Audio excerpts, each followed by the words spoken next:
The Oven Podcast. Your table is ready. You can follow me. All right, baby. We're back at Polpette 71. We're going to have some of Nikki's meatballs today. That's right. We got Chauncey Laparty. You know him best from his role as Squints on the Sandlot. Yes, sir. This is a fucking dream come true, man. I'm so happy and thankful that we get to, have this lunch tonight. Thanks for being here. I appreciate you guys. I'm happy to be here, sharing some good wine and some good times with some good friends, and it's good, bro. Good vibes. Absolutely. Real How's Manhattan. your... Exactly. This is Yeah, as it's authentic as it gets. Yeah. Right? So you want that Italian. Yeah. How's your trip on the East Coast been? Man, it's been a blessing, bro. So a lot of driving. I didn't know that upstate New York was it gives me super Humboldt vibes. Yep. But I rented a dope car and I drove from Newark to Hudson Valley. I was with the Renegades there. I did a baseball game, throw out the first pitch, hug the kids, sign some stuff. Sign some Meet babies. the coaches. Hug some babies, sign some stuff. And then I dipped to Cooperstown the next morning for the induction to the Hall of Fame. Me and the Sandlot guys, we did a big appearance and autograph signing there, right on Main Street. Hell It was really cool, man. And it's a baseball town. I didn't know that it's just in the middle of some fucking small little village, and then you just walk in and it's baseball legend. You know what I mean? Where the game started. So it was really cool, and it was a beautiful drive. And then I drove back to the city, and now I got to do a little shopping. So overall, it's sometimes Sandlot takes me some weird places. Yep. So anytime I get a chance to travel to New York and live good a little bit, I take advantage of it. All right, so we're back. First round of meals. We got our just good old chicken Caesar salad. No chicken actually, just regular Caesar salad. Did you hear about that plane that was stuck on the runway, couldn't board in Vegas, and the plane AC broke, and the plane inside temperature was over 100 degrees. Oh wow! People You're gonna have to fainted. let me off, bro. No, I would have a panic attack. Yeah, definitely. I'm having. I hate when they leave us on the runway like that, and they're it'll be late, and then they'll board you, and then you'll sit there for 50 minutes. Don't even There's board me some at that weather point. where we're going, and why am I sitting on an airplane, bro? This is not cool. I'm not happy with it. He came to visit me in Australia. I was playing baseball over there, and it's a long flight, man. Real long flight. He went from New York to LA first. He's not gonna fly. But That's the worst flight to take. oh my god, yeah, you want to sit on a plane for 19 hours? By myself? Over water. Yeah, literally over water the whole time. But what did you? So you took a melatonin or something to go to bed? Yeah, so I took a few things. I took a few things. I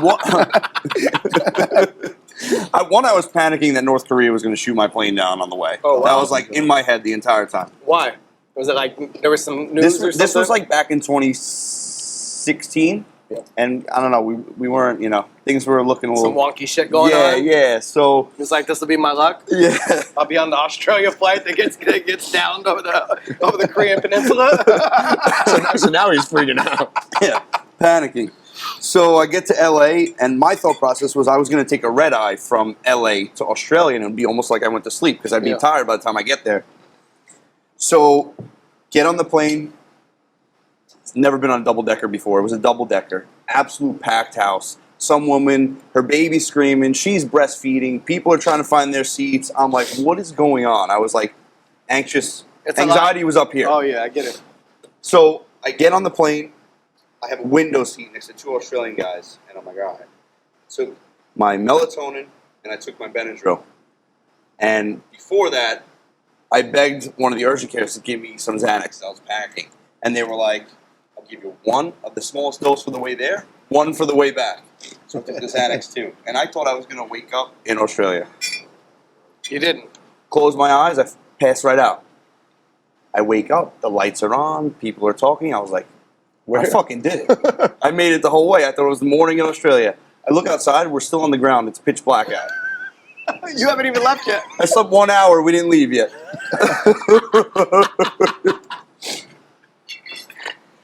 I couldn't believe it. See, I actually feel more comfortable on those double-decker planes, the bigger planes. The bigger it is, the safer it probably is. Yeah, if that thing's moving, then you're in a little bit of trouble. They got a lot of engines. Hey, so let's get back onto just real quick. We were talking. You were walking around signing autographs and stuff like that. Mm-hmm. So it's like a whole like Sandlot tour kind of thing you guys are doing, right? Yeah, so it's 30th anniversary. Yep. This year, 30 years since the film was released. And normally, like every 5 years, we'll do a big tour. I still do some like games normally once a year during baseball season appearances, but this year we were, Disney had bought the film, so it's not like a Fox sanctioned tour like we did for the 25th. That was real big, Yep. but we still put together quite a few events, and we've been traveling around together, just celebrating the film and seeing the people and stuff like that. So it's been good. How awesome is that, man? 30 years later, bro. Yeah, it's wild. It's a little surreal, and then the kids still like it, bro. And it's interesting because, 5-year-olds. I caught my son. My son's 5. He just turned 5 in July, 4th of July. So, my wife sent me a picture of him watching the film while I was at work, and he was watching it, and it's like the first live action film that he got through and watched. So Wow. That's awesome. but they still like it. They still are interested, and they still put it on and can enjoy it. So it's something that we see is probably just gonna live. Timeless. It's definitely gonna outlive us. Like you said, forever, bro. Uh-huh. Like that's literally like that. They don't really make films like that anymore. I feel they try and remake them, but it's like the original Sandlot, man. That's one of a kind. Yeah, I think because it's set in the 60s. Mhm. It was released in the 90s. It takes place in the 60s. He shot it in a way that has this. David Mickey Evans, the director, he told Tony Richmond, the director of photography, he said he gave him Kodak chromatic film, which was in the 60s they had this Kodak film that was this one of the first colors that kind of had this pop arty type of vibe to it. And he gave him Kodak chromatic pics, and he said, I want it to look like this. I want it to have that 60s vibe. So that was kind of the tint for the film. And due to that, I feel like it's just stuck in time, bro. It's this time capsule that transports you to this one summer in 1962. Yeah. Yep. And it's just there forever. It made it that much doesn't more age, authentic, too. That's it. It just is like a slice of Americana that, that doesn't exist anymore kind of deal. Yeah, for sure. It gives you the vibes hearing Frank or Dean or these guys on the radio type of deal, like real hardcore Yeah. Americana vibes, And it's cool, man, because we were talking about before, there's a lot of big one-liners in that, a lot of just all-time scenes, and you're a huge part of that. Michael Squints Palladores is everyone knows what movie that's from, So having you sitting here now, man, it's like Mara said, it's awesome, bro. It's full circle. Thank you, brother. I appreciate you. And the fact that you were able to take that that Squints name and bring it into the weed world, the marijuana world, is even better. It's for me, because I told you before, I want that white tee with the Squints logo. Oh yeah. I want all the Squints gear because the logo is unreal, man. Yeah. So to be honest, it wasn't something that I ever really wanted to do. I felt like they were two standalone things, and I was already in the business and semi-successful as a cultivator and operations and stuff like that. So branding had become a thing. I made that logo, and obviously it was a natural fit. But it was something that I did want to keep separate, but kind of took on a life of its own. And, whatever makes sense, makes sense. If Exactly, people ask for it, then that's what they're going to get. And right away it seemed like, me and my partners from Foreign did one Squints bag, and that was our first rec drop, probably 2, and it just kind of snowballed from there, and it was all right, well, this is what we're running with. I'm not going to fight it. We might as well just embrace the love that it's getting and just keep heading in that direction, So is that how you got into it? I know you've been doing this for what, 20 years now, 20 plus years? Yeah, I mean, I've been around the scene and that for quite a long time. And I built my first room over 20 years ago. Wow. With a friend of mine. I was medical in 2001 in California, so at very early stages before anybody even believed that a medical rec or an exemption was real, let alone I didn't believe it was real the first time I went to the doctor and got one, and there was 2 dispensaries in all of LA at the time. One was called there was Yellow House, and then there was Inglewood Wellness. Inglewood Wellness was off Manchester Boulevard, was ran by a guy named Paul. They were guys who were community guys that had AIDS and were big in the HIV, in the medicine field. Okay. And, they ran a real dispensary in Inglewood in like early 2000s, like crazy wild. Yeah, it's bro. nuts. Like walk out on the Manchester Boulevard with like plants and some herb and some hash and shit. It was like, Wow. you didn't believe it was real. Yeah, it's like, am I really doing this right now? This is wild, right? So that was my first like little thing, and then in the mid 2000s and like in the 2010-ish area is where the market in LA really kind of evolved and turned into what you see now. Yep. Where like a lot of shops opened, and the 215 model was really going hard, and that's where we really built like our knowledge of micro business. So farm to table, cultivation to consumer Yep. type of deal, right? That's what I love, man. Yeah. I'm all about that. Yeah, it's The whole like seed to sale thing. basically, yeah. So, I ran a shop that was very big. It was called Green Dragon Caregivers. It was from the San Fernando Valley and Yep. Van Nuys. And we were super well known for having fire product. And we had a couple of 100 lights on site early. Couple which is- hundred lights? Yeah, it was big. It was Yeah, a big deal big. at the time, for a shop to be seeing a lot of patients and be huge in the concentrate game as that was all exploding, and cultivate our own cannabis. And it was a speed education and farm to table cannabis cultivation, Yeah. And by managing the business, I got to see and have my hands in every aspect of it. So like I remember when like the cartridges first like came out, like all like the concentrates, and that was like our senior year of high school, Yeah. and we were like, that's 2010. Mm-hmm. That's when we first saw it, at least like in New York. We're like, wait a second, we can get a little pen that we can put in our pocket that doesn't smell, Yeah. and we can smoke and then go to Yeah. class, and no one have any idea.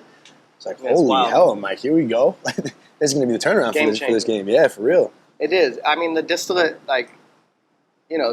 that market and like the clear and the first things that came were like, it was a big evolution because it brought a lot of money into the business and made it okay in all of these other, Midwest and Southern markets and places where cannabis is obviously very taboo. Mhm. And, we grew up hearing our parents say that dope is bad. And, you don't want to Oh, yeah. smoke dope. It's the fucking... Yep. It's the devil's downfall. It's like, that's how it was looked at. It was a bad deal, bro. It was like, you might as well be a junkie type of joint. Exactly. And obviously that wasn't the I case. feel like but it's a gateway drug. I'm The like, cartridges are kind of like when the girls back in the day used to put the sticks on the end of the cigarettes to hold the stick instead of the cigarette. It's like That's it. It was the little pacifier to get you Yeah. to say, oh, it's okay. It's just a little, just a little cannabis oil. Yeah. So, yeah. See, I love that you decided to make this a brand, and you see a lot of celebrity brands that just have like a nice little Mylar bag, but the celebrity themselves don't really have much like to do with it other than be like Yeah. the face of it and promote it. Like you do the actual cultivation, you do like the pheno hunting and stuff still too, right? Yeah, so most of everything from my Squints brand is hunted and found by me, and I love that. cultivated and of that nature. That and, makes me so much more like excited to smoke this stuff too. Yeah, it's a representation of my life and my work and the things that I'm on at the moment. People ask me a lot of times like, what are you smoking or what are you into right now? And I'm like, I'm probably like 6 months in the future right now because I'm like on some other shit in development. You know what I Yep. mean? Like, and maybe the market will be there when it gets there, and maybe it won't. But we're playing games that are on a 9 months out, year out type of thing before we break a new product. But I'm already seeing if it can be brought to market. 9 months before then. Yeah, So I'm always on that next shit, trying to find, follow my nose and my That's it. profile that I like, and try to meet the market in the same space. How tough is that? Like when you're, growing, you're coming up, you're doing this hunting, and like I'm sure there's deadlines involved with like new ideas and stuff like that. Like how much pressure is it coming up with like that new strain? I mean, there's no pressure on me really. I mean, it is what it is. It's very costly to hunt new gear Keep because popping seeds left and right. it's just, it takes space, and space costs money, and sometimes you can run things and get them going and then have to shelf it because you don't think it works, or Right. maybe you bring something to market and the market isn't there for it yet. Like everybody's still on candy, and we want to be off candy. We wanted to be off candy 3 years ago, bro. But here we are. It's what the people want, man. Yeah. And the market dictates. You know what I'm saying? So unfortunately, being a tastemaker and trying to create new waves sometimes can be like, it can lead you into a place where, like I said, it's not very profitable to be trying new things. It costs money. So, we lead with our heart, and, I like to think that I know where the market will lean, and I have my ear to the street and my eyes on Instagram, and I know what's good and what's not, and I can kind of feel which way it's gonna go, but it's hit or miss, bro. You don't know. You know what I mean? Of course, man. Yeah. And it's cool because you're basically like a guinea pig. It's like it's one of the coolest things like to be a guinea pig for. It's like, does this taste right together? Does this smell good? Does this smoke the right way? Like, and it's not just that though. Like, it has to be a production plant, so it needs to have a proper veg time. Like, it can't be a slow vegging plant or it won't meet standards, right? It can't be tying up rooms. The plant itself has to be structurally made for production. Right. So it's finding something that you like, seeing if it'll work for production. It's a lot like of stuff like that. There's shit that's so fire, bro, that you'll never see in the market because it doesn't make sense money-wise, right? It doesn't yield. It's too slow of a veg. It's over here. Like, it can be on some like goofy, like super small batch shit. Yeah. It's never gonna hit like the mainstream, Yeah. At the end of the day, it's a business. It needs to be cost effective. Yeah, The and I numbers want need to to be there. touch. I want to touch lives. The way Sandlot touches so many lives, like, I don't ever want our product to be out of reach. Yep. You see what I'm saying? I don't want $1,000. That's like $1,000 ounces in a jar. It's not my lane. Like, not too many people can touch that, right? Right.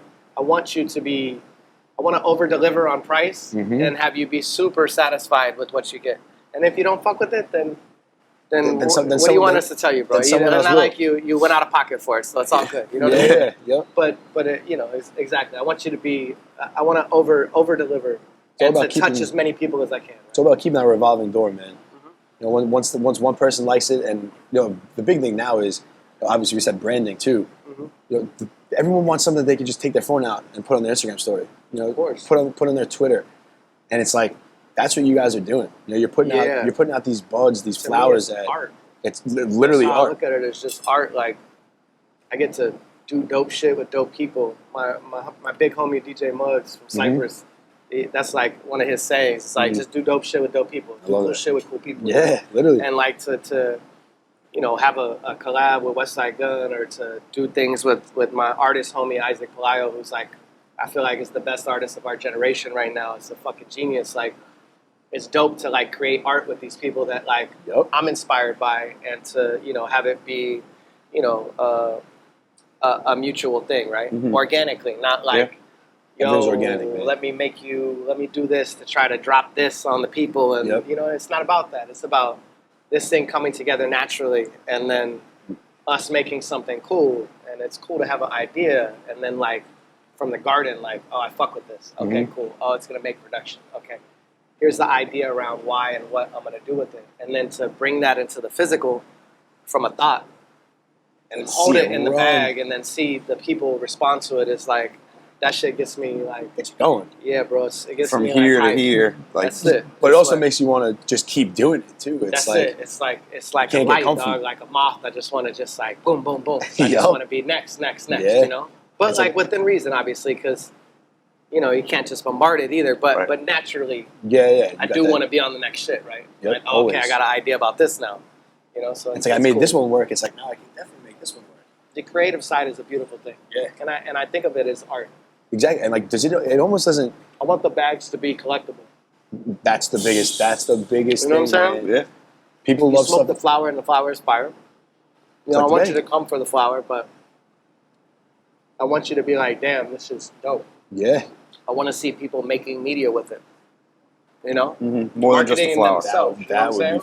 Because they do. That would be amazing. It's free marketing, right? But the people fuck with it. It's the best type of marketing because it's love from outside of yourself, right? It's not you bigging up.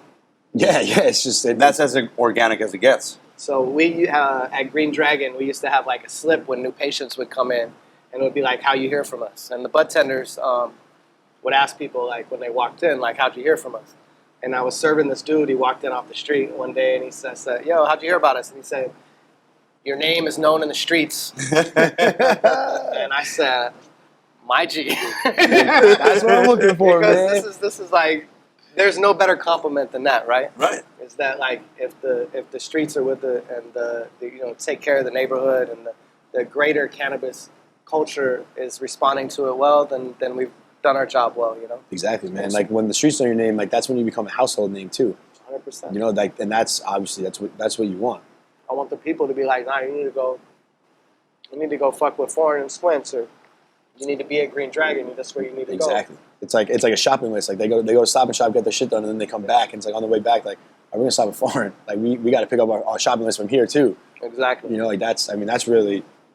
That's where that's what makes me feel good is knowing that we can provide that type of element. Does it feel like work? Sometimes I'm sure it It's does. a lot of work. But like, I'm gonna be honest with you. It's a cold game where you can do everything right and still lose at any moment. Oh yeah. And you're dealing with acts of God and acts of humans and all types of if, ands, or whats or variables. And, Life. yeah, it's definitely chaos and control, but it's that's what we do. So we thrive in those environments. And I feel like as the business has kind of consolidated and become more of a business, I've embraced like the speed and the demand of that workflow, you know? Yeah, no, for That's sure. what I like to do, bro. It's just I'm happy to be doing what I do. And like, you know, there's hella dudes that wanted to live this path that spent a good amount of time in prison to try to get to this place Yeah, that we're at sure, now. So we have to respect that. Pioneers. The guys up on the hill and all of the forefathers that were trafficking across the country trying to spread the good word with the plant ended up most of the time in bad places. Yeah, you know what I'm saying? for sure. For a plant, bro. That's Even like now 10 years ago. just okay. I mean, even like today, I mean, Yeah, in some people still states. sitting In some states. sitting in prison behind having a little bit of weed type of joint, you know? Yeah. And it's a shame, but you know, I enjoy the place that we're at, and I respect the fact that we're able to do what we are. And you know, as long as they let me go to work every day, I'll continue to show up and put my boots on, so to speak, and, and be happy about it. That's a cool time that we're in, man. I'm happy that we're like older than that we're not like kids during this time. Like to see all this like unfold. And to really understand it, grasp what's going on. It's cool to understand the process. Like like I said, like Muggs is like the big homie. So watching Cypress, you know, Cheech and Chong, Snoop, but really Cypress like break the game open for weed. Like these dudes smoked on stage at huge venues. Huge venues. They didn't play rap shows, bro. They played rock shows. They played soccer stadiums. Yeah, They played yeah. the biggest venues in the world. Yep. Fucking helicoptering into Woodstock, real Woodstock. You know what I'm saying? G Woodstock. And Not- smoking weed on stages were places that you go to fucking prison if you light a joint. And these dudes did it everywhere, bro. everywhere. And they made it okay. They went on Saturday Night Live and got kicked off and still lit up after they told them. Warren told them not to, and Muggs lit that shit anyway, bro, because that's how the crew gets down. That's right? it, man. And that's the lifestyle. So, you know, shouts to the pioneers that really, you know, put themselves on the line and that, you know, to push the envelope, broke the stigma, Exactly. and brought it all over the world and made this culture like a thing, you know? Yeah. And that shit was a business, and those guys were, you know, it was a big, They were good at they it. were a big act. So to take that risk, I mean, I'm sure the record label and these people are like, you guys are fucking nuts, bro. Right. Not like this is bad for business type Of of deal, course. you know? I mean, it's good because it's the culture, but it's bad because like we got a good thing going. Let's like not like rock the boat, but they push forward no matter They're what. like, fuck you know? that, we're rocking this So- boat. They paved the way for So everybody hats else. off to B and Sendog and big Mugs Definitely, man. for you know doing what they felt was right, dog. Yeah. Legalize it, right? That's it. That's it. So you know, you said last 3 years, 4 years, you've been, you know, rec under Squints. Yeah, heavy on the rec business. Yeah. So I mean, we took out some of the bags before. What's like your favorite strain that you've grown through Squints, through Foreign? I mean, Wendy was my first love, and then now I got the Mona Lisa and the RPG. These are my two new ones that are just dropping in the rec market, and I'm in love with these right now, and they're great This production RPG, plants, man. and they're gassy, and they're strong, This and is, they're different, you know. so explain this one again, because this is great. Like I love. So the RPG. So like I said, I like to have organic opportunities arise, and the cat hit me on Instagram and was like, I made these slaps of you. He goes by Sobrano Shoots, cool ass cat, and he said I had these stickers I made, and it was just the Squints from the back of the Sandlot box with the RPG in his hand, right? And he sent me the stickers, and I said, "Oh, bless, bro. You just said I hope you don't mind." And I said, "Man, you just made my next bag, big dog. Thank you." He said, "For real?" And I was like, "Hell yeah!" I said, "That shit's too easy. I'm gonna throw the easy. Squints logo over the face and call it a day. That's money, right?" And the RPG name fits Love that. a gassy ass heavy strain like that, right? Like that shit's RPG, dog. Yeah, Like, you're about to get rocked with that one, And then the Valley Girl OG. So I refer to OG as Valley Girl because I'm from the San Fernando Valley, and the San Fernando Valley had a very prominent place in cannabis history. For sure. And it is not the birthplace of OG, but the place that she was held and made popular. And that's all the houses that really brought that to the game. And in my opinion, OG is responsible for everything that you see in cannabis right now because it was the first, it was the first variety that became so valuable that it was so highly coveted that it broke the game open. It made it worth taking the risk to put plants in the ground and do this. And that's a crazy story in itself because Be Real just really liked smoking it. And there was a couple cuts. The bubble was going around, and then there was another cross, and then there was the OG. And they weren't going to run the OG anymore because it was kind of a shitty plant. But B and them really fucked with it, and they were like, bro, we'll pay you whatever you want if you get us this shit. Yeah. And so that's kind of the history of it. So I call it Valley Girl because that's our bitch, bro. Like that's That's it. that's the one that broke the game open for LA and put everything on the map. So Valley Girl it is, and that's actually an OG cross that I'm running in there now. Yeah. I think it fits the market a little bit better than the original OG.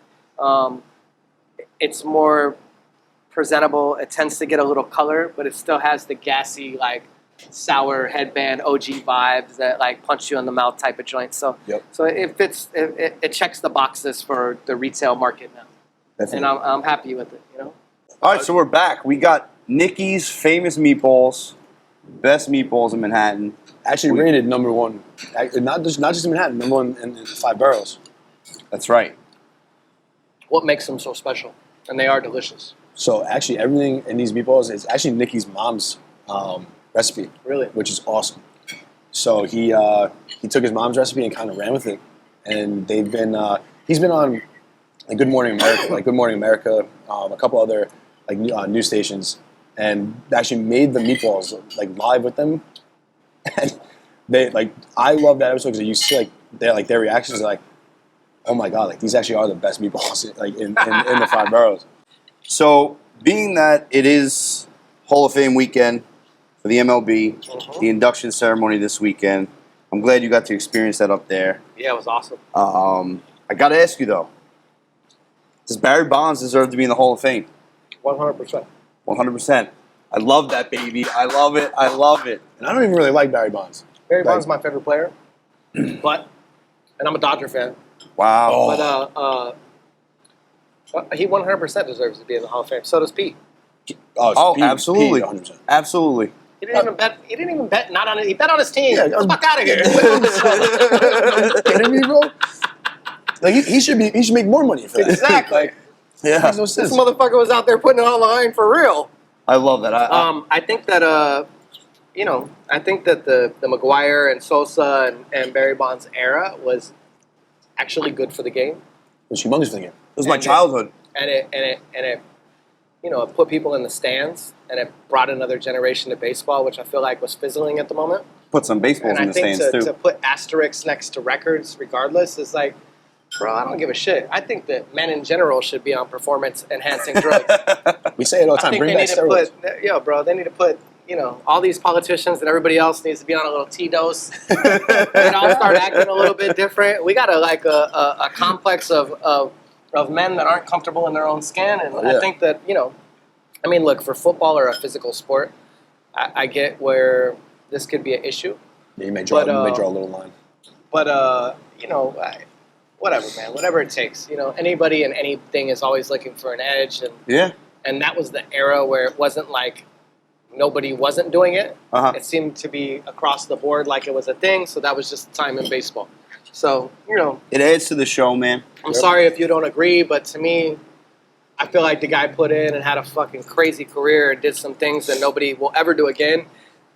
And regardless of him getting big, his swing. And you still got to hit the baseball. Yeah. Listen, can I read you some of his stats? Oh, bro, yeah, you don't even have to. I know them. You know It's them? like, it's fucking incredible, bro. It's insane. Bro, The he 500, broke the 500 record club. with the most walks ever. Yeah, He got walked. how ridiculous is that? He had Intentional walk. So in the same season, he got intentionally walked twice with the bases loaded. They gave up a run right Instead there of pitching to him. instead of pitching to him. Instead of taking a chance, they gave up They a run. basically changed the rules for this guy. Yeah. Literally. You know what I'm saying? Like, once... They gave up a run than to pitch to him. Yeah. Because they already knew the outcome. It's insane. You know his. I know you hate the stat war. I'm not a fan of the stat either. But just for the sake of stats, listen to how ridiculous this is. From 2001 to 2004, guess what his WAR was? I don't even want to... Tell me it was like a 4+. It was 47.3. That was his WAR. Do you know who leads the league right now this year? Who leads 47? 47.3. His WAR. So the best WAR in the season right now is Shohei Ohtani with 6.8. Yeah, I was just... And nobody's ever had a swing like that either. I know. Just so crisp. He's also So using short. he's using a small bat, too. He's using like a 32-inch bat. He had some balls short, to hug bro. the plate, though. Yeah. Yeah, he hugged the plate, Yeah. and he had a short-ass swing. Yeah. And he was problems, dog. You didn't want to pitch to him because you already knew the outcome. And he has the second biggest head behind Frankie. I knew You that didn't was have a coming. big-ass head. I have a fat ass head, bro. What size hat you wear? 7 5/8. Like usually, I got. You got like one left? This is a big hat. Yeah. I purposely got these KB ethos now because my friends don't make fun of me. I have three notches. Usually I'm like hanging by like 1 or 2, Yeah. and like the ones that I'm hanging by at 1, I just retire. Like I don't wear them anymore. Who's the most overrated baseball player right now and of all time? Are you actually you are a baseball fan? Right? The most overrated? I think Manny, bro. Yeah? Yeah. Fuck Manny, bro. And when you say Manny, just to clarify, you're talking about Manny Machado. Yeah. I mean, he came, he left, he was an asshole while he was there. Yep. He went to Dago. I mean, he's good, don't get me wrong, but be good with class, you know what I'm saying? Right. And just like the way you compose yourself, the fucking stepping on people with the cleats, the shit with the spikes. The dude's he's trash, bro. Let's Yeah. be honest. Yeah. For the game. I don't know him personally or like his personal thing, but watching it from the game and then seeing him come to LA and the way he acted, it was childish. Bro. Yeah, and then leaving. And there ain't no quick. time for that shit, Yep. you know? At least the coming and going, that's your business. You know what I'm saying? Yeah, It is a sure. business, right? From that aspect. 100%. We could see that, you know? But being a dickhead while you're there, that's your choice. You know what I'm 100%. saying? So, and then, We were blessed as Yankee fans growing up. I mean, the most exemplary player, Derek Jeter. Yeah, well, like, you wear the pinstripes, you act a certain way. Right. Or you fucking hit the road. Right. We met Pedroia and we met Big Papi when we were there Okay. for the game. It was dope. Or no, we met them. We were in Minnesota, and they were playing the Red Sox. So we Okay. got to meet them. Fuck, Papi's got a monster fucking paws, bro. He's old That ham fool hands, grabbed bro. us like fucking. It's like grabbing your forearm. dog. And he wrapped his hand around it like it was a handshake. like proving a point. He's like, yeah, Poppy. When the finger comes up to your elbow, you're like, fuck, bro. Why do you go so hard on the handshake? Hey, why are you touching me like that? Really cool. Yeah, we met Johnny Damon and them. Oh, I love Johnny Damon, man. Yeah, it was cool. So Johnny Damon, that's actually like a great story. My dad's a huge Yankee fan, and loves Michael Kay. Talking about how when you go to the Yankees, you have to shave your beard, Oh, yeah. cut your hair out, Damon, cut your hair there you down. go. He had the beard. He was the guy. He was like the what do you call those guys like back in the day? Like He was a lumberjack. Yeah, Straight up. He had the beard, the long hair, the whole joint. When he came, And they said, "Nah, that shit ain't gonna work over here, bro." So George Steinbrenner actually told him, like, sat him down, and was like, you're gonna you got to cut all that off. And Johnny Damon said to him, he's like, well, Jesus Christ had a beard and long hair. Jesus Christ, playing for the Yankees. So honestly, even better. This is like, I wish like I could have been like a fly on the wall for this. George Steinbrenner looks at him and goes, "Okay, come with me." They leave the building. They walk out back like to the lake. And he's like, "Walk across that lake, and you can keep your hair and your beard." I would have signed the fucking paper right there and there. I'm like, "Are you kidding me? This is my guy right now." You're not in Boston anymore, bro. That's incredible. I love that. Oh man, I promised my goddaughter I would ask you. So she's 10 years old. Yeah. I wanted to rewatch the movie before we sat down today. I was like, Rosie, you never saw The Sandlot. It's time. So she sat down. She watched it. She wanted me to ask you, what was your favorite part of the movie? I mean, Wendy, I guess, right? Let's go. I was an 11-year-old boy. It was my first kiss, bro. Was it your first kiss? Yeah, probably. If it wasn't, I'm taking it anyway. Just because, it was where I got my practice in for sure. Had to do that a couple of times. So. The whole thing was a blast, though, bro. Really, obviously, Wendy is dope, but just the camaraderie and being on set and playing ball with the guys, and we happened to be shooting a film at the same time, but it felt like summer camp, kind of. Yeah. It was all just kind of a blessing, So it's a memory that we all shared, and then when we get together, we kind of relive it because everybody keeps, giving each other their memories, things that we forgot that they remember that kind of bring it back to life and keep it together. That's awesome. And we're all still here and alive. It's blessed, awesome, and it's cool to share that together. So other than the reunions and stuff, you're pretty close with everybody? We are now. There was a big gap in our lives where we didn't see each other much, but now we talk a lot, and we have a group chat, and we see each other quite often doing events and things. So, yeah, we all keep pretty in touch. Man. So, back to Wendy for a second. Throughout your careers, I mean, was there any romance that transpired after that first kiss? With Wendy? Yeah. No, she was a bit older and out of my league for the moment. Right? No, I think Marley. She's married and has some kids. So, but we didn't see each other again until about 5 years ago. Was the first time I seen her again since the film. And, Really? Yeah, we did a signing in Philly together, and then I seen her a couple months back. But we haven't had much contact over the years. LA's a big place. What did you think about the bags, the Wendy bags? I don't know if she's seen them or not. I'm sure she would love it though. Oh, for sure. It's not like I didn't put her face on it or anything. Yeah. It's more about the character than Marley personally. But I hope that she would think it was cute. I can't wait to try that bug. Yeah, the work is fire. I mean, if she was a smoker, she'd be with it for sure. Yeah, absolutely, of course. And if she's not, then her opinion isn't valid anyway. It was the guys from the film, like any of them smokers. Some of them smoke. Yeah, a couple of the cats smoke. Nice. Some don't. Some do. Looking back All walks of now, life. if you had the power to go back and change it, would you still want to be Squints? Or was there ever a time where you thought about, man, I wish I was that character or this character? Nah. exactly. No way. Nah. Squints was. I mean, you think back. I said this before. Like I had to ask. I didn't know. Yeah. Like any line from The Sandlot or any big, moment in The Sandlot, like Squints was fucking in it. Yeah. Like it's interesting. I was originally reading for the role of Yaya. See, this is the shit I want to hear. Yeah. So I was originally reading for the role of Yaya, and at the time in the script, it seemed like it was a better part. And so they were like, "He's reading for Squints," and I was like, "And Yaya."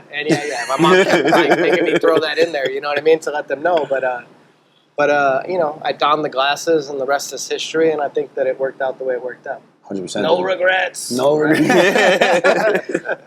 Well, you, not even like, one letter, my G. Not even one letter. That's a fucking great movie, man. So good. That's such a good movie. Did you ever have beef with any of the guys? Nah, man, I'm not the beef type. No. Nah, No, some of the right. other cats got into it a little bit, Yeah. But I ain't got time for that. You got any behind the scenes stories? Like you could tell us maybe about something like that, or So there was a fight, a little scuffle on set, really? and I'll tell you about it. It was so the little guy, the youngest of us, Shane Obadzinski. I just butchered his name, but Obadzinski. So Which Shane, one was he? Was he Tommy? He was Tommy. Yeah. Tommy Repeat, right? Mm-hmm. So I guess Pat had been fucking with him or something. Okay. And I don't know exactly what transpired, but apparently Shane just ran up on him and gave him one, And he was a little guy, and he just ran up and cocked him. And then, Pat went to his mom, Peggy, and he told Peggy, "Your son just hit me." And she said, "Good. You probably deserved it." That's a good mom. That's great. Yeah, she wild, bro. She's a trip. She's a cool lady. But outside of that, it was mostly friendly and no disrespect to Pat. But then we were little kids popping shit, so it was good. Yeah. It's part of the deal. Is he anything like he was in the movie? Because he's Ham, correct? Yeah, I mean, like the attitude. Yeah, like the attitude, like no, he's much more reserved. Yeah. But Patrick has had the route of being the most recognizable person on Earth probably since this film came out. And so, God bless him for having to burden the Sandlot affiliation more than the rest of us, Like, I get the good side of it. Like, if you know, and it's a good thing. But if you don't, like, I can still walk down the fucking street. And my G can't go anywhere without people screaming at him or screaming lines out the window. Maybe in LA it's a little better, but like it's rough, bro. I've seen him. Like he really is. He still looks the same, and he's super recognizable. Recognizable. He's big on social, so it's prevalent in people's minds, and it is a very beloved thing. So he's definitely shouldered the burden of most of the attention. So hats off to Pat for holding it down for us. Do you know what part in the movie kills me? I don't know why. I just think it's the funniest thing. When you guys do the chew and you go on the ride, dude, man. That Big part chew. Gets me every time. Love that. Every time. So spill the beans on the infamous cha scene. So the Big Chief was actually black licorice mixed with beef jerky. Really? It was disgusting. I was just saying, it's like gross. So you're throwing up anyway? Up. Yeah, you wanted to throw up anyway. After that ride, I haven't been to a carnival since. I love that. Dude, my favorite part, man. I rewatched it, but I've seen it so many times. Like, I would say well over 100 times in my life I've seen that movie. Yeah. I just wanted to rewatch it, just maybe a little background, while I'm doing some research. And I mean, the L7 weenie. I still use L7 weenie. I've thrown it up a couple of times. Is that like your favorite one-liner from the movie? My favorite one-liner is "Hurry up, Benny! My clothes are going out of style." Yeah. I was gonna say that. I love that one. It's a good one. I mean, obviously the drowning scene was great. Yeah. You telling the story of the dog. Was great. Yeah. Yeah, this the my the grandfather beast story. Squigman. Yeah, good old Squigman Palidorus. What a name, Squidman Palidorus. It's great, right? But my favorite was when you guys were trying to get the ball back from the beast, and you pull Yaya up on the pulley, and he just goes. Oh yeah, that part. He makes the ambulance noise. I was fucking peeing my pants. We always laugh at him about that. It's such a good noise. Was that meant to be an ambulance noise? No, so I guess there was an old Tom and Jerry cartoon or something. Yeah, I've seen that. He remembered seeing it, and it was one of those things when you're really scared, and maybe the mouse did it or something. So he just went with it, and that shit was. It's so subtle too, bro. Well, I heard you say something. Who's the producer for The Sandlot? Producer? You mentioned the David McKee. Yeah. He's the director. The director. Mm-hmm. I heard you say something there's one thing you're not supposed to do as a director is work with kids and work with dogs. And he did both. And he just buried both of them. Out of the park. How was that? Obviously the beast. Oh, that was cool, man. Yeah. We had an animatronic beast. We had 3 actual real dogs that we worked with. Small, bigger. It's Goldilocks type joint, Mm-hmm. But It was great. And then for Dave, I mean, he looked stressed out, but we had a great time. Yeah, regardless, you know. I mean, all you gotta do is remember your he's lines. still chilling at the beach house, you know. But Hell yeah. but yeah, he definitely put some stress on him trying to do that because we were maniacs, and Yeah, you know, he's working with a dog and trying to do a studio film, and the studio breathing down his neck, and but he made a classic, bro, a classic that's brought joy to millions and millions of people. Our childhood, Seriously, man. Our childhood. Yeah. How old were you? I was 11. You were 11? Yeah, we started shooting June 15th, which is like one day after my birthday, so I just turned 11. Nice. Yeah. So did you, I mean, this might be a dumb question, but like when you went back to like, you know, California, like were you going to like a regular school? Yeah, I went to a regular, And public school. how was that? Like, especially if like, Normal. yeah? Yeah, nobody knew who I was. It's still like the beauty of being Squints is like, I say it's like the opposite of like Superman, you know? It's like Superman takes the glasses off and he's Superman. I put the glasses on, you know what I mean? And now I'm Clark Kent. Listen, and people know what it is, you know? So it's a cool thing of like love that, yo. just walking down the street and not knowing, but you see me with the glasses, it's like, oh fuck, that's Squigs. Let's get him. That's Squigs. I'm rocking the backwards hat and the glasses. My glasses That's right. today for Squints, man. You got the gear on. Yeah, he Snapchat me on the way over. He's like, I'm Squints the fuck out right That's now. right. Classic hip hop. Easy to flow music. You're not using that cup. You ashing in my mug? You're not using it. I use it, though. Just clean it. This guy. There's nothing else to ash into. So if you haven't noticed, we're blessed to be outside today. Yes. Where we get the opportunity to smoke out here. Yeah. Franco's got the vodka raviolis. You got the vodka chicken parm. Yep. I got the red snapper. It's fire. Yeah. Absolute fire. I'm gonna get into it right now. Yeah, I made the mistake of wearing a white shirt today, and it's 90 degrees in Manhattan right now. Don't think I didn't think of it too. Just for the pasta sauce flying. I said, oh my God, I should have wore the black. It feels nice out here right now, though. I was walking over though, so it was nice. Yeah. I'm a little sweaty, but you know it's New York in the summertime, so it is what it is. Yeah. I feel bad for those guys that are rocking suits, walking through the city all day. Oh yeah. Oh man, if I was like one of those guys, like if I was like business all day, I would be getting changed. Like I would need a shower in my office or something because there's no way I'd be wearing that. Imagine suit how all they day. feel when they go to college for all those years and find out they work for guys that are dressed like us. Yeah, right. Because the boss showed up Why these in motherfuckers- gym shorts and a t-shirt. If the boss showed up, If the boss sometimes. Yeah, it takes that. Yo, this is really nice, bro. Yeah, it smokes. That's really, really Yeah. nice. It all smokes, dog. You'll find. I brought that for y'all, and you'll see that every bit of it smokes. This is smooth You as know, fuck. Smokes great. And I'm happy he's smoking this. Like, so There's no we've soft spot in the lineup. no, I'm sure. There's no holes in that lineup. No. So when we first started this, he wasn't really he would smoke, but wasn't really a smoker. So we've been doing this for like 6 months now, 7 months, Yeah. and like the fact that he's like able to smoke that and like be a person is great. Because usually like he would smoke and then give him a sleep. little bit. It's just starting, so let it set in. You know. Plus this wine and the heat, Yeah. I'm gonna be on the floor. Yeah. You know, it takes a little bit to get used to. Cannabis isn't for everybody. I tell people that all the time. It's not just an acquired taste. It doesn't necessarily mesh with everybody's body type or you know, physiology as well as others. So, you know, I tell people to dose properly and be responsible, Yep. Of course. you know, and then wean into it because it is a very powerful plant medicine. Yeah. And it can be very helpful, but you got to make sure that you get to a level where you can enjoy it and handle it. Exactly. For sure. And where you're comfortable with it. Yeah. You know, like we were on a podcast the other night. Two of our buddies from high school, a couple years older than us, run. They're big. They're actually huge in the real estate game in New York. Gotcha. But it's more of like entrepreneurship. You know, just guys coming on, like shooting the shit for an hour. Yeah. And one of them asked me, he's like, what would you compare like 100 milligrams of edibles to? I'm like, Depends on the person. yeah. I'm like, man, it's tough to even to even gauge that because, like, he's like, how much like should somebody eat? I'm like, 5 milligrams to start, and then work your way up.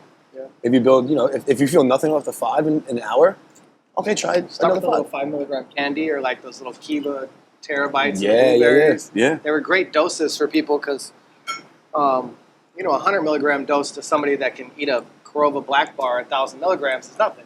That's a micro to them. Yeah, you know? which is crazy. But it takes a while to get to that point. 100 milligram to me, even, I'll be hallucinating right now. Oh, dude, You know what I'm saying? 100 milligrams. I don't want to think about it. It's a lot. You know? And you can get adjusted to it to where that's a normal dose for you, but it's all about your body's physiology and how you handle it, how it breaks it down. So I tell people too, start with the 5 milligram dose. Yeah. Start with the 1-to-1 CBD to THC. Take a couple of drops and figure it out. Like, is your plan to come into New York eventually? I don't know if it makes sense long term. Maybe we're good in California right now. We're still figuring out our own identity and opening shops, our own stores, and trying to solidify our product line. So it's not a rush to me to scale. I'm already busy enough, and I don't think that I would have an enjoyable life if I really, you know, we have opportunities everywhere, obviously, but I'm going to know my limits. So I'm going to know my we're not in a rush. Okay. I think that long term, the brands will have a presence here. For sure. There's no plans to like immediately start throwing up stores or cultivations.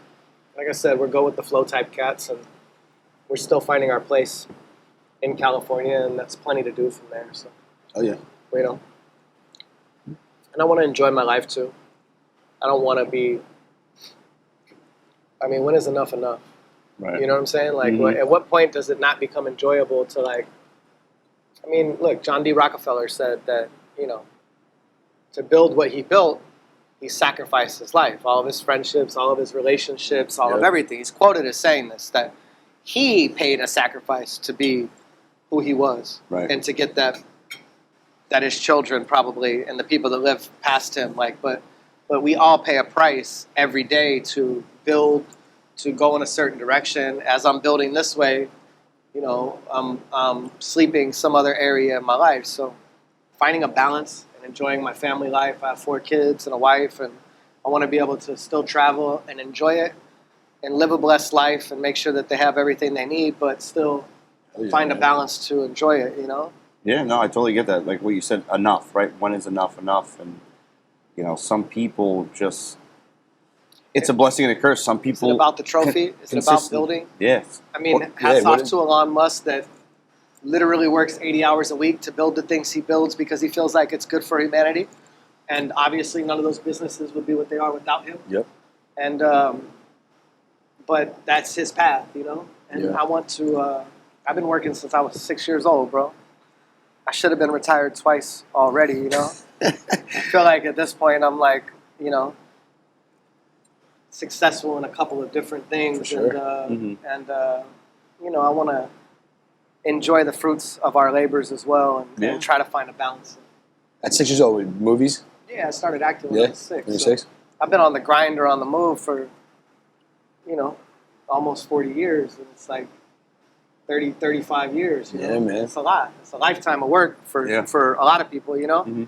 And, you know, I want to see my kids grow up and enjoy life a little bit too. So Little things. I'm still going to go to work every day because it's what I enjoy doing, but I want to have a balance too. And I know that if I let it spiral to a place that I know it's possible of going, I won't have an enjoyable life. And everybody around me will maybe financially benefit, but will suffer in the relationships and the time that I'm able to share with them, right? Whereas, 100%. what's more important?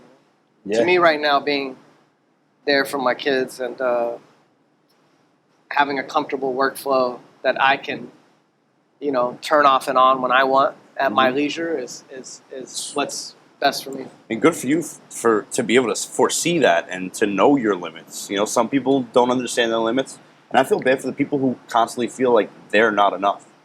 Yeah. And for some people, that, you know, unfortunately, that's why they keep going and going, because they're not right with themselves. It's a hamster wheel, bro, and life is a lot. And then you get people and responsibilities and things, and you know, and I know what it's like to not have a meal too. So saying I still don't know how to turn down money in certain regards. I mean, I'm here right now on a trip that I don't necessarily have to be on, but did because it felt like the right thing to do at the time, you know? And not necessarily, but just with the whole Sandlot tour thing, you know? Like, I don't necessarily have to do that. I could be focused on my business back home, but you know, I feel like it's good for the game, and I still don't know how to say no necessarily. My mind is still like, you know, it's, you know, opportunity is opportunity. Right. I try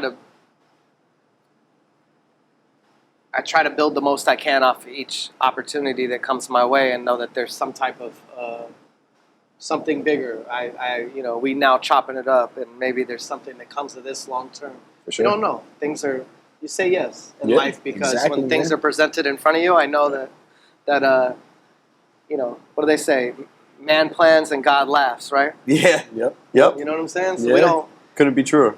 we don't have the answer, Sway. Like, you That's just it. got to do what's in front of you, dog. Right. With I an hear you. open heart and a smile on your face, and, love it. and hope for the best. You know.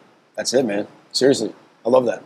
One historical person that you could sit down to dinner with and ask any question. They have to answer it. Who would it be? Any question, huh? Yeah, any person.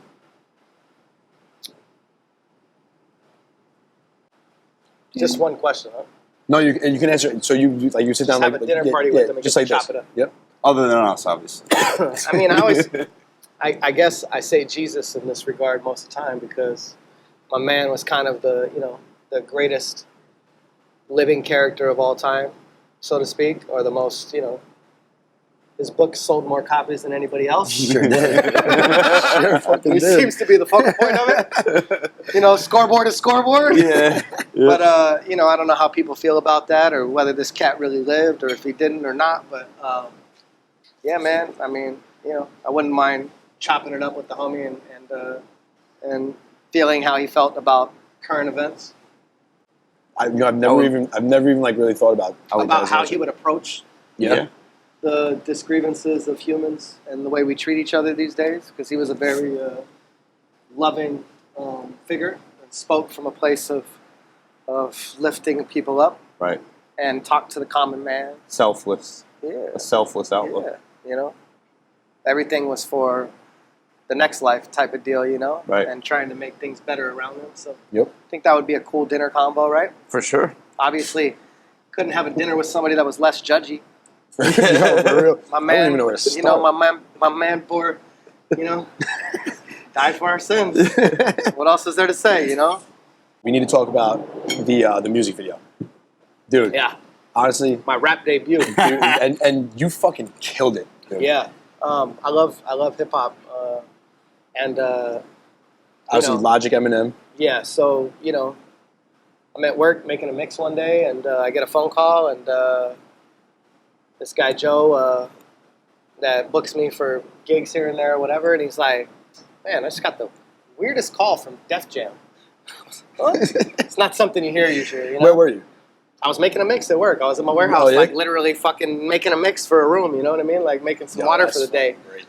And I'm like, Def Jam. And he's like, yeah. How would you like to be in Logic's next music video? So of course I want to be in Logic's next music video. Right? So, you know, we get the treatment, and it comes back, and I'm like, oh shit, I'm not in the video. I'm fucking Bobby. You know what I mean? Like I get to be Bobby in the video with Eminem and Crystalia, and like it's this like thing, you know. So, I mean, it's just one of those things. Like I said, that life, you just go forward, right. and fucking sometimes you get dropped little gems. So Yeah. I feel like I've wanted to be, you know, I've always wanted to be a rapper, I guess, so to speak, or like In I love some- hip in hop some respect, yeah. respect. So I finally got, you know, they threw me a bone and let me be a fucking rapper for a day. It was cool. Dude, the video is Got to awesome. do a real video. You know, Bobby raps fast as fuck, and I did that shit sure. in real time. And, Yeah. You know, it was cool. It was a good time. No, I love And that, a great man. thing to be a part of. And awesome. I'm a big fan of Bobby and Logic. Like, you know, if Logic, feel like he's a good dude and a good person and Definitely. a great artist. And, He's unbelievable, And has man. has a lot to say. Yep. And And that was a creative video too. it was dope. Yeah, Like, you James just- Larice and Cisco and the guys that you know, the production team on that film, director, and then obviously, not sure exactly who wrote the treatment on it, but Yeah. it was a great idea. And For it sure. made sense. And it was like a capitalization off of current social media themes. Because, you know, Dalia did the Blapkin napkin fucking thing, the Dude. video about Eminem, and that Yeah. shit blew up. Yeah. And then I guess they had done this song together, and then there was a meme about Bobby looking like Squints from the Sandlot. And they just ran with it. And I guess somebody wrote a treatment based off of let's just have this So idea, awesome, and bro. I got to make a music video because of it. Oh, fuck. Is the oven hot? Oh, a little hot. Burn my finger. The infamous mini oven. A ridiculously small oven with some ridiculous questions. Uh-huh. So I'm going to pull one out. I'll read it to you. And let me know what you think. He's out here my man's out here reading fortunes. This is a bad one? Go ahead, read it. Have you gotta say ever it now. experienced a clit ring?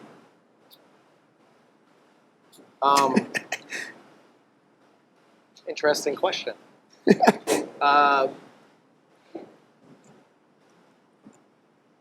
I don't, not like current in my memory, like that it was like, if I have, it wasn't like a Like it's like a memorable one? focal point. Yeah. So it wasn't a big deal for you then?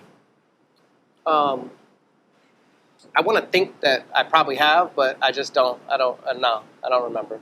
Maybe I haven't. Okay. You?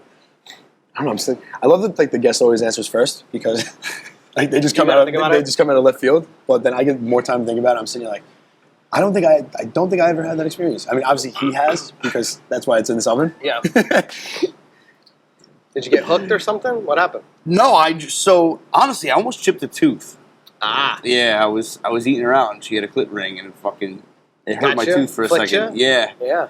But Do that. I'll never forget Surgical fucking steel, my friend. You don't want to bite into it. Is that why that tooth is like that? Shut the fuck up, Here, let's do another one. bro. Ooh. Do you pee every time you poop? That's a good question. I think for the most part, yeah. Yeah. Maybe not. I don't think I've ever pooped without peeing. I feel like you might not even be able to poop without peeing. I mean, like maybe when you just had coffee and you really got to go or some shit like in Yeah. the morning or like, you know, if you weren't regular the day before. But I don't know. Yeah, that's a good question. But seriously, bro, thank you so much for pleasure, coming. guys. Before we Thank you sign for off, having me. tell everyone where they can find you. Just at Squints. Everything can funnel through my Instagram, I guess. Yep. Foreignlosangeles.com is the store. Foreign on Instagram. Yep. We got a new retail opening up in the valley, in San Fernando Valley, called Foreign Times Squints, or it's basically a collab Oh. store. That'll be coming, and yeah. When can we expect that? The shop we're building now, so we just had plan check and we'll get going. Nice. So I'm thinking we're hoping for September, but I guess at this point it'll probably be more like October, November-ish. Okay. Yeah. Awesome. Look forward to, man. Yeah. Of course, Good always. stuff. So, Congratulations, bro. yeah, the irons are hot and the phones are ringing, and it's a good thing, That's it, Thanks man. for coming. Bless. Bro, Thank you for having thank me. you I so much, appreciate bro. y'all. Thank you for the meal. Of course. Thank you, Nicky Meatballs. Meatballs. Yeah, Nicky That's Meatballs, right, Nicky my Meatballs, boy. bro. Thank you so Congrats. much. I heard you had a baby. Yep. Beautiful baby boy. Bringing life into the world is a beautiful thing. That's it. For sure. Appreciate you guys. We want to thank our boy Nicky Meatballs and his unbelievable crew at Popete 71 on the Upper West Side for absolutely blessing us as usual. We're not joking when we say this dude makes the best meatballs in the 5 boroughs. Make sure you check out our YouTube page, click the subscribe button, and join us next time, because there's always an open seat for you at the oven.